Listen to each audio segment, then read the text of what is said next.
আসসালামু আলাইকুম রহমতুল্লাহ। আজকে আমরা শুরু করতে যাচ্ছি জীববিজ্ঞান দ্বিতীয় পত্র, প্রথম চ্যাপ্টার প্রাণীর বিভিন্নতা ও শ্রেণীবিন্যাস, এবং আজকে এই চ্যাপ্টারটির প্রথম ক্লাস। তো চলো শুরু করা যাক। একদম বেসিক থেকে শেষ পর্যন্ত পড়ব আমরা। প্রথমেই যদি আমরা চিন্তা করি, জীবকে দুই ভাগে ভাগ করতে পারি। প্রথমটি হচ্ছে প্রাণী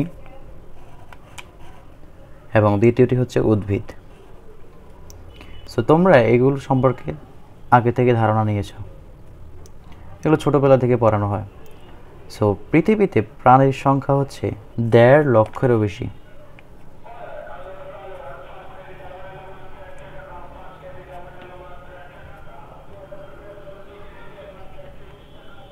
এখানে সংখ্যা বোঝায় না, বেসিক্যালি এটা হচ্ছে প্রজাতির সংখ্যা। আর উদ্ভিদ হচ্ছে 2,70,000। এখানে সব ধরনের উদ্ভিদকে বোঝানো হয় না, এখানে মূলত ভাস্কুলার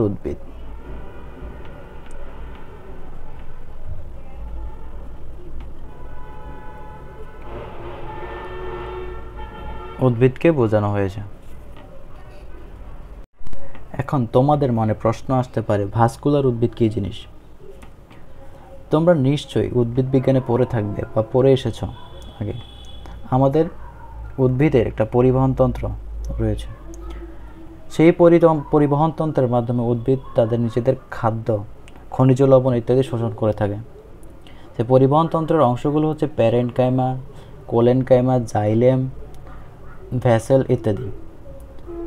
যে সকল উদ্ভিদের মধ্যে এইসব জিনিসপত্র আছে তারাই হচ্ছে ভাস্কুলার উদ্ভিদ। অর্থাৎ যে সকল উদ্ভিদের পরিবহনতন্ত্র আছে তারাই ভাস্কুলার উদ্ভিদ, আর যাদের নাই তারা হচ্ছে অভাস্কুলার। আশা করি বোঝা গেল। তাহলে জীব দুই ধরনের, একটা হচ্ছে প্রাণী এবং উদ্ভিদ।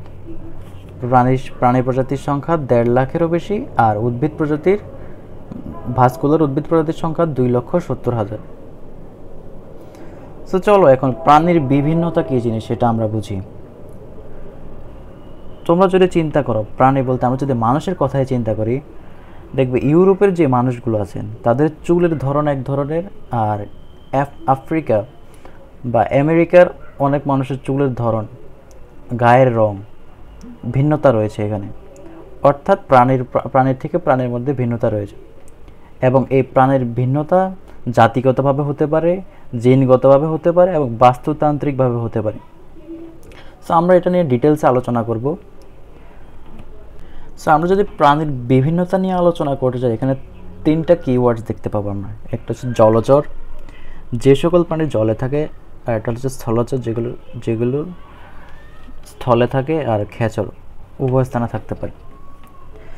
এই জলচর, স্থলচর এবং খেচর প্রাণীদের মধ্যে যে জিনগত, প্রজাতিগত এবং বাস্তুতান্ত্রিকভাবে বিভিন্নতা বা পার্থক্য দেখা যায় সেটা হচ্ছে প্রাণীর বিভিন্নতা। আমাদের কোশ্চেনে যদি কোশ্চেনে অর্থাৎ জ্ঞানমূলক প্রশ্নে যদি জিজ্ঞেস করা হয় প্রাণীর বিভিন্নতা কী জিনিস, তাহলে আমরা কি উত্তর করব?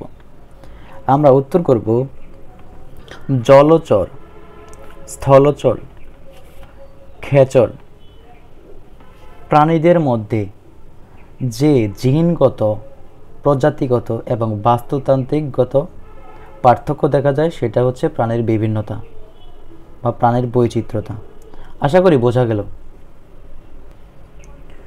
প্রাণীর বৈচিত্র্যতাকে আমরা 3 ভাগে ভাগ করতে পারি, বা 3টা বেসিসের উপর আমরা এটাকে ভাগ করি।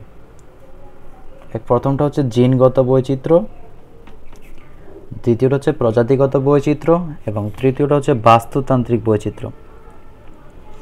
এখন তোমাদের মনে প্রশ্ন আসতে পারে, জিন কী জিনিস? এই যে আমাদের শরীরে কিছু বাহ্যিক এবং অভ্যন্তরীণ বৈশিষ্ট্য আমাদের বাবা মার সাথে মিল রয়েছে, সেই মিলটা কিভাবে রয়েছে সেটার মূল কারণ হচ্ছে আমাদের এই জিন, যেটা হচ্ছে বংশাণু বলা হয় যাকে।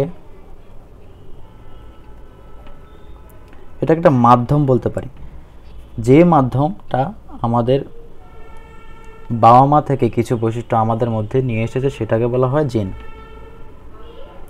এখানে ডিএনএ, আরএনএর বিভিন্ন ব্যাপার স্যাপার আছে। ডিএনএ, আরএনএ তো আমি আশা করব তোমরা সেটি বোটানির প্রথম চ্যাপ্টার থেকে জেনে রাখবে।